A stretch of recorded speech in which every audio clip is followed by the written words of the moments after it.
Hello po sa inyong lahat mga ka-crypto. Ako po si Pinoy Crypto Trader at sa video na ito ay atin pong pag-uusapan ang aking technical analysis dito po kay Pepe ngayon pong July 10 taong 2024. Pero quick update lamang po tayo rito kaya diretso na po tayo sa pagti-technical analysis sa kanyang chart na ito. At ayan, kahapon po ay ang nabuong candlestick ni Pepe ay isa po itong bearish candlestick na may maliit yung kanyang pangangatawan.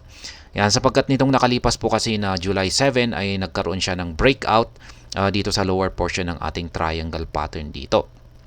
Ayan, yung naging basehan po natin sa ating triangle pattern dito sa kanyang upper portion ay ayan, meron din po tayo kasing isang descending wedge pattern dito na binubuo ng dalawang kulay blue na linya. Yan po yung ating naging basihan sa upper portion nito. At yung lower portion naman nito ay yung ating support line dito, minor support line na 50 digits 880. Ngayon ay nagkaroon siya ng breakout nitong July 7 pero isa po itong false breakout. Kaya tumalbog po siya dito sa lower portion ng ating descending wedge pattern na kulay blue. At pumalik po siya dito sa loob ng ating triangle pattern na ito. Pero ayan, pwede po tayo magkaroon ng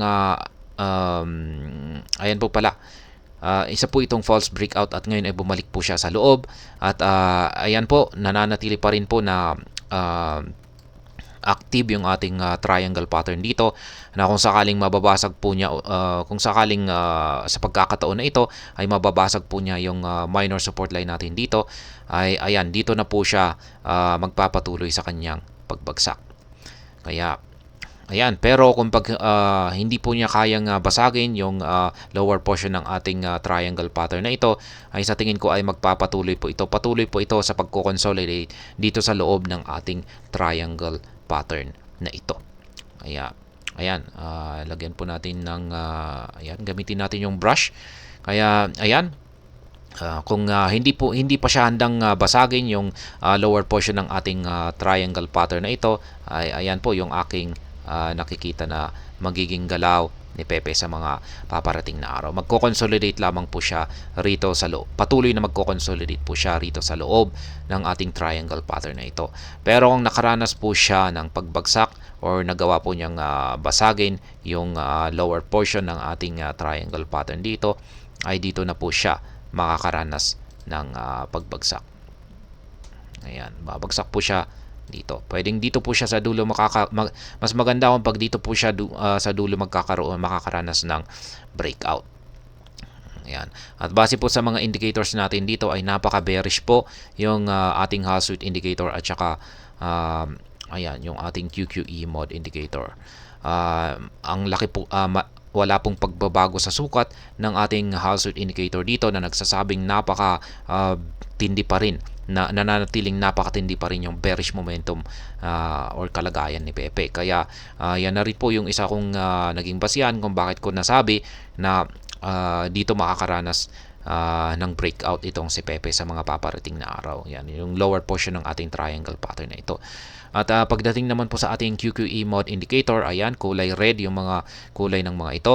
Kaya sang-ayon po ito na bearish ang kalagayan ni Pepe. Yun nga lang at lumiliit yung mga suwat nito, kung saan ay nagpapakita po ito na medyo nanghihina yung selling pressure dito kay Pepe. Kaya yan po siya, nakakaranas po siya ng struggle sa ngayon sa pagbasag dito sa support line natin dito. Kaya ito na rin yung aking isang naging basihan kung bakit ko nasabi na makakaranas pa muna ng consolidation dito sa loob ng ating triangle pattern ang market price ni Pepe. Pero kung pag nakita po natin na lumalaki yung sukat ng mga nabubuong QQE bars natin dito, ay ayan, yan na po yung diyan ko na po masasabi na may kakayahan na pong basagin ni Pepe ang lower portion ng ating pattern dito at posibleng babagsak po siya.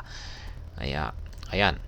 Pero wag po tayong mag-alala sapagkat mukhang matibay naman po yung lower portion ng ating descending wedge pattern dito na binubuo ng dalawang kulay blue na linya. Kaya kung sakaling nabasag man yung ating triangle pattern dito, ay nananatili pa rin po siya na magko-consolidate dito sa loob ng ating descending wedge pattern na ito.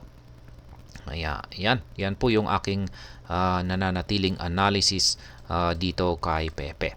Wala pong na-trigger na pending orders po natin dito kay Pepe. Kaya ayan po yung aking mga nananatiling mga live pending orders dito. Meron po akong tatlo na mga sell pending orders na nakaabang dito sa itaas at nakatapat sa mga resistance line natin dito. At samantala ay meron naman po akong dalawang buy pending order dito sa ibaba na nakatapat naman po sa mga support line natin dito.